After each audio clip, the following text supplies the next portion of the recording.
Before we add a fragment, let's take a little detour and begin by looking at the life cycle methods for a fragment. Look at this chart.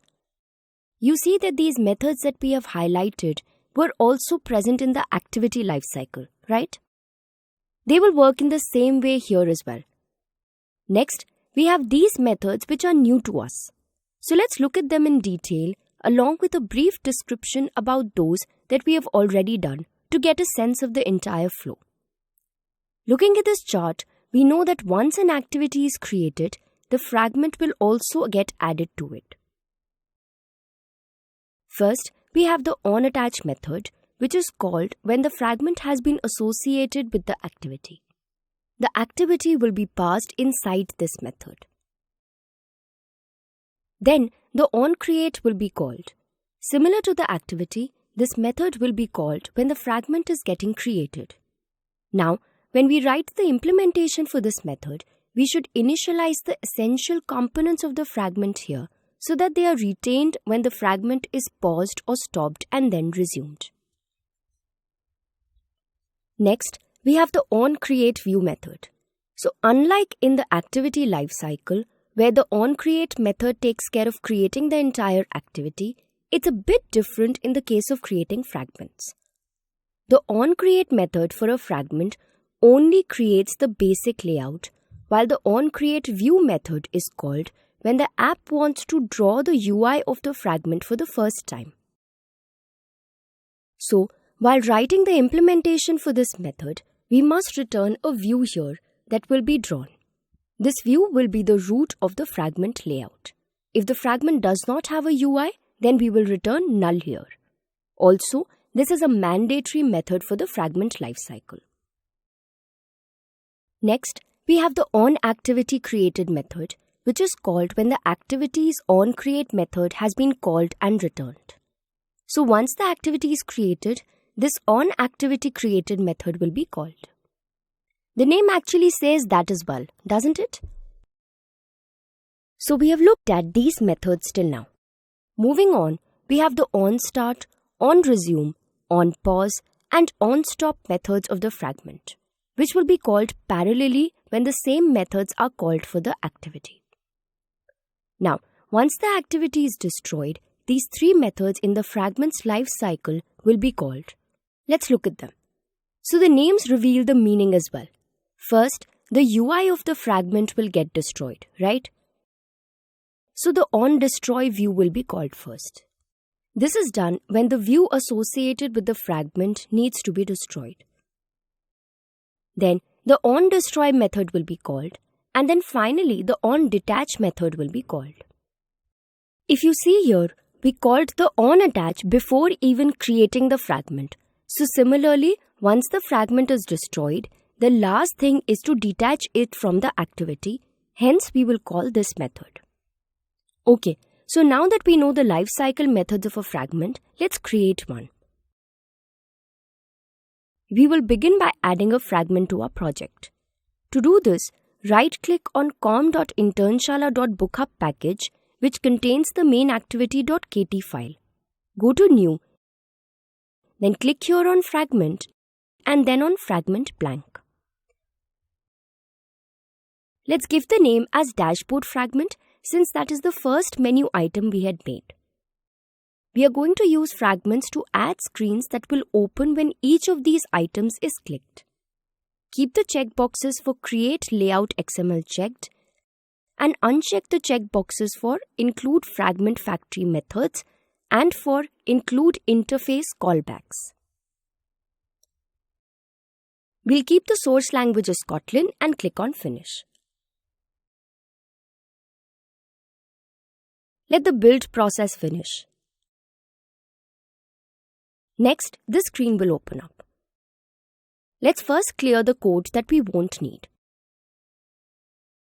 So we'll clear all these comments.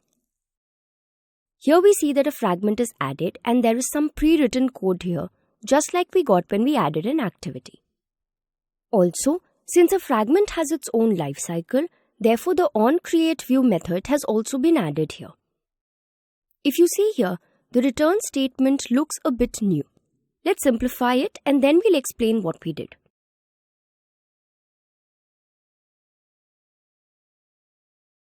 As we discussed in the fragment's lifecycle methods, we need to return a view in the onCreateView method, right?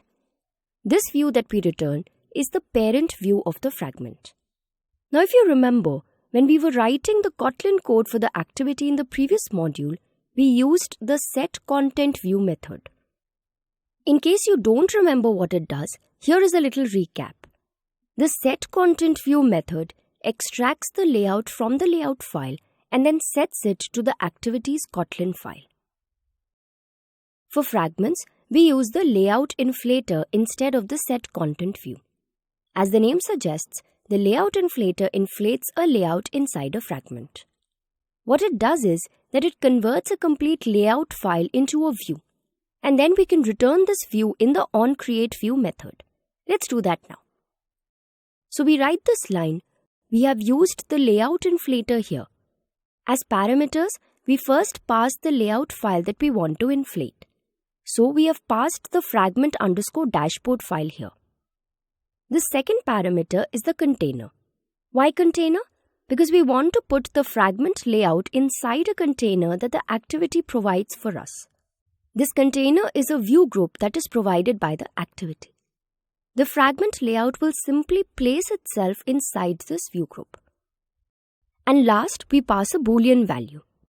Now we pass a Boolean value which is false here. Why false? Because the parameter that we give here is called attach_to_root. What we want is that different fragments should open by clicking on different menu items. That is, we do not want any one fragment to attach permanently. Hence we give the value as false. It is kept false mostly. So our view is created here. Now we will simply return the view. Now let's look at the XML file for this fragment. This file gets automatically added when we create a fragment. We see that the parent layout is the frame layout. This is the default layout for making fragments, but we won't be using it. So let's change this to a relative layout or a linear layout. We are making it relative layout. Now let's make changes to this text view. First, add an ID. Then change the values of width and height to wrap content. Give the text as dashboard_fragment.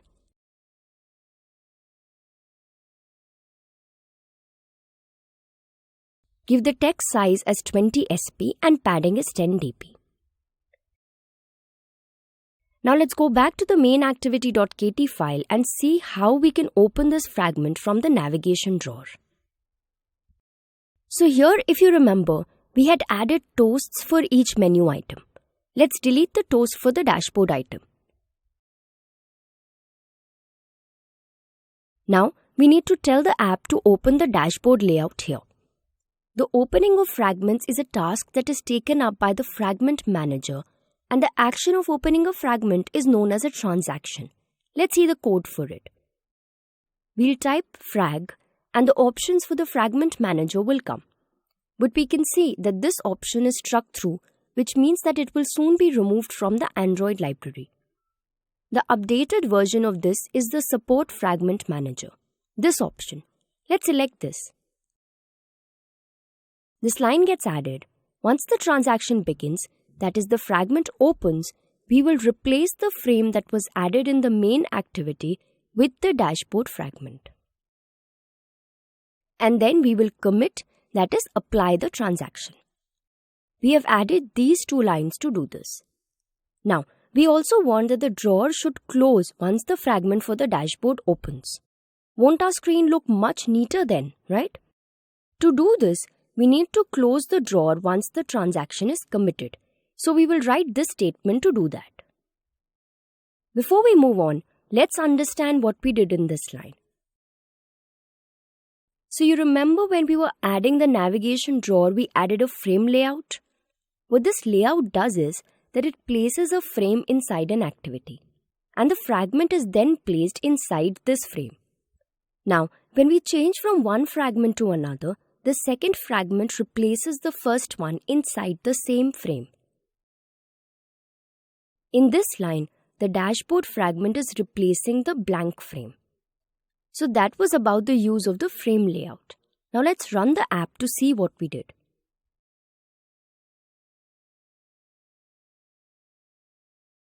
We click here and this comes. Well, this doesn't seem right. The toolbar title and the text of the fragment are overlapping. Let's check the activity_main.xml file and figure out why this happened. Now here, when we select the frame layout, we see that it is overlapping with the toolbar. Ideally, this is where the frame layout should start from. Now one way to resolve this is to give a top margin to the frame layout. So let's give a margin of 56 dp. Why such a typical number? Well, that is a standard height of the toolbar, and doing this is only a temporary fix to this issue. The ideal way would be to wrap the toolbar into an app bar layout and give the frame layout a scroll view. Questions. We know you have them. Wait, we'll clarify it all. So first, what is an app bar layout? An app bar layout is a vertical linear layout which implements many of the features of Material Design's app bar concept, namely scrolling gestures. Children should provide their desired scrolling behavior through set scroll flags int or the associated layout XML attribute app layout _ scroll flags. This view depends heavily on being used as a direct child within a coordinator layout. If you use app bar layout within a different view group, most of its functionality will not work. Let's understand what we said here by an example. Let's look at this app. This is the toolbar and it has these three things. Just underneath it, we have three items which take us to three different pages. It is called the tab bar. Now both these together constitute the app bar. Now if you look closely, inside the toolbar we have the search option. When we click on it, the toolbar and the tab bar disappear and a search bar opens up. Also, when we scroll the list, the toolbar disappears at the top and the tab bar gets set at the place of the toolbar.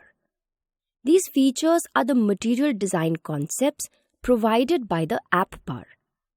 The app bar layout helps us implement these features. So, we need to create an app bar since we will also make some of these features in our app. Also, we see that when we scroll like this, the list is coordinating with the app bar. Hence, both of these will be placed inside the coordinator layout. So we are going to add the scrolling feature now. We can do it in two ways. One, we can set the scroll flags by using the setScrollFlagsInt method inside the Kotlin file.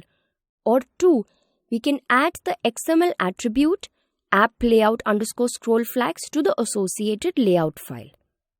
We will be using scroll flags as of now. Now let's go ahead and add the app bar layout and the scroll flags. First, remove the margin from the frame layout since we are going to add the scroll flags. Then type app bar and select this option. Give the width as match parent and the height as wrap content. Now, we need to place the toolbar inside the app bar layout. So let's cut this closing tag from here and paste it after the toolbar. Then give the theme similar to how we gave for the toolbar. Then type elevation and give the value as 0 dp. This attribute elevates the layout a little bit so that a shadow appears in the back. Since we do not want any shadow, we give the value as 0 dp.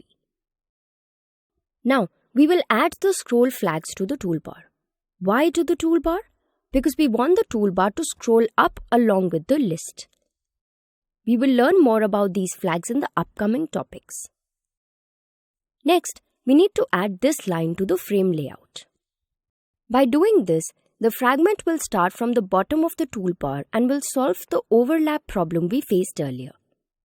The string we have given here is predefined in the Android library and we need not declare it separately. Now, if you click on this frame layout and look at the preview window, you will see that the frame layout has now shifted below the toolbar. That is what we wanted. So let's run the app now.